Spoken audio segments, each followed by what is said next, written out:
ഇതുപോലുള്ള ചെറ്റകളെ ഏത് രീതിയിൽ പൊതുസമൂഹം കാണണമെന്ന് ഇത് കണ്ടിട്ട് തീരുമാനിക്കുക. ഒരു പ്രദേശം മുഴുവൻ ഒലിച്ചുപോയി. ഇപ്പൊ ഈ മറ്റേ ജാക്കറ്റൊക്കെ ഇട്ട് നടക്കുന്ന ഒരുപാട് പേരെ ഈ ടിവിയിൽ കാണാനില്ല. SYS സുന്നി യുവജന സംഘം, SKSSF അതെന്താന്ന് എനിക്കറിഞ്ഞൂടാ, എന്തൊക്കെയോ ഉണ്ട്. അതിലൊരു മുസ്ലിം മഞ്ഞ ഉടുപ്പിട്ടൊരു വൈറ്റ് ഗാർഡിനെ കണ്ടു. അത് മഞ്ഞ ഉടുപ്പിട്ട് വൈറ്റ് ഗാർഡ്, വൈറ്റ് ഉടുപ്പിട്ട് മഞ്ഞ ഗാർഡ്, ഇതൊക്കെ കുറെ എണ്ണം. ഇതുകൂടാതെ DYFI ഇവരുടെ SDP കണ്ടു. ഇവരുടെ ആ ടീഷർട്ട് കണ്ടാലറിയാം ഇന്നലെ രാവിലെ ധൃതി പിടിച്ച് തയ്യൽക്കാരന്റെ പ്രിന്റ് പിടിച്ച് വേഗം അത് കഴിഞ്ഞിട്ട് പ്രിന്റ് ചെയ്ത് അത് വിട്ടുകൊണ്ട് ഇവിടെ ഇറങ്ങിയിരിക്കുകയാണ്. റിസ്ക് ഉള്ള മേഖലയാണ്. ഈ നടക്കുന്നത് മുഴുവൻ സേഫ് ഏരിയയിലാണ്, ആശുപത്രിയിൽ അവിടെ ഇവിടെയൊക്കെ. നമ്മളോർക്കും ദുരന്ത മുഖത്തൊന്നും അല്ല, ഇതിന്റെ അടുത്ത് പോകാൻ ഇവന് പേടിയാ. അല്ലെ, ഇരുന്ന് ആസ്വദിക്കുകയാണല്ലേ? രണ്ടു കൂടെ ചിരിച്ച് ആസ്വദിക്കുകയാണ്. എടാ, നിന്റെയൊക്കെ മക്കൾക്കാണ് ഈ അവസ്ഥ വന്നെങ്കിൽ നീയൊക്കെ എങ്ങനെ പൊട്ടിച്ചിരിക്കുവാടാ? പൊട്ടിച്ചിരിക്കും എങ്ങനെ? നൂറുകണക്കിന് ആളുകൾ മരിച്ചുകൊണ്ടിരിക്കുന്നു. പലർക്കും ശരീരത്തിന്റെ ഭാഗങ്ങൾ പോലുമില്ലാതെ, കൊച്ചുകുട്ടികളുടെ ശരീരത്തിന്റെ ഭാഗങ്ങൾ പോലുമില്ലാതെ പെറുക്കിയെടുത്തുകൊണ്ടിരിക്കുകയാണ് അവിടെ. മിലിറ്ററിയും അതുപോലെ പോലീസും അവിടെയുള്ള ജനങ്ങളൊക്കെ കൂടിയിട്ട് ഇവിടെ ഇരുന്ന് നീക്ക് AC റൂമിലിരുന്ന് കണ്ട് ആസ്വദിച്ച് ചിരിക്കാനോടാ? ഇവന്മാരെ എങ്ങനെയാണ് പൊതുസമൂഹം നോക്കിക്കാണേണ്ടത്? ഞാനിപ്പോ നിൽക്കുന്നത് വയനാട് ദുരന്ത ഭൂമിക്കടുത്താണ്. ന്യൂസ് റിപ്പോർട്ടിങ്ങിന് വേണ്ടി വന്നയാണ്. ഇവിടുത്തെ കാഴ്ചകൾ കണ്ട് മനം മടുത്തിട്ട് മാറി നിൽക്കേണ്ട അവസ്ഥയാണ് ഇവിടെ. മൃതദേഹങ്ങൾ കുന്നുകൂടുന്നു. പതിനായിരക്കണക്കിന് ആളുകളെ അഭയ കേന്ദ്രത്തിലേക്ക് മാറ്റുന്നു. മനുഷ്യരുടെ ജീവനറ്റ ശരീരത്തിന്റെ ഭാഗങ്ങളില്ലാത്ത അവസ്ഥയിൽ കോരിയെടുത്ത് ഇവിടെ ആശുപത്രിയിലേക്ക് കൊണ്ടുവരുന്ന കാഴ്ചകൾ കണ്ടുകൊണ്ട് നിൽക്കുകയാണ്. ഈ പറയുന്നത് വളരെയേറെ ശ്രദ്ധിക്കേണ്ട ഒരു കാര്യമാണ്.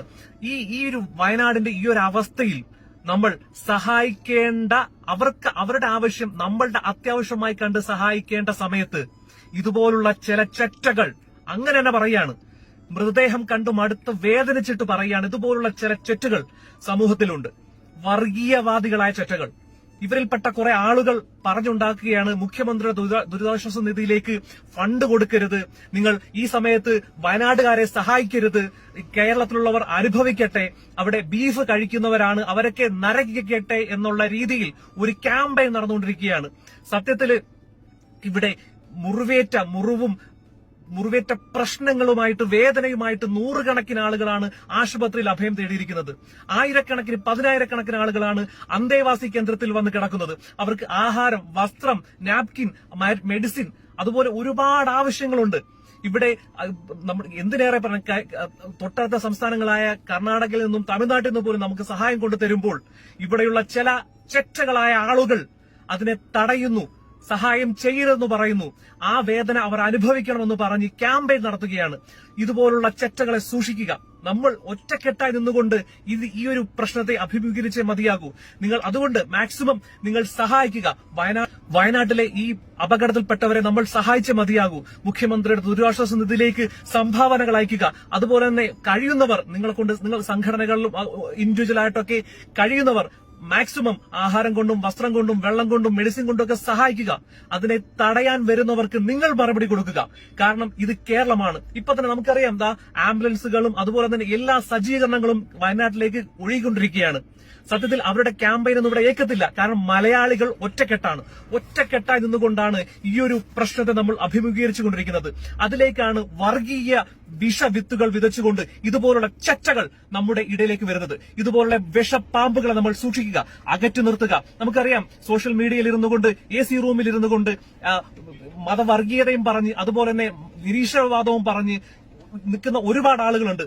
ഒരുത്തനും ഇവിടെ ഇല്ല, ഒരുത്തരും സഹായിക്കാനില്ല. ഇവരെയൊക്കെ നമ്മൾ കാണേണ്ട രീതിയിൽ കാണണം. കാരണം നമുക്ക് അവരാവശ്യം വന്നപ്പോ സഹായിക്കാൻ ഒരുത്തലുമില്ല. നിരീശ്വരവാദികളായ കുറെ എണ്ണം, അതുപോലെ തന്നെ വർഗീയവാദികളായവർ ഒന്നും ഈ സമയത്ത് സഹായിക്കാൻ എത്തുന്നില്ല. സഹായത്തെ തടയാൻ മാത്രമാണ് അവർ ശ്രമിച്ചുകൊണ്ടിരിക്കുന്നത്.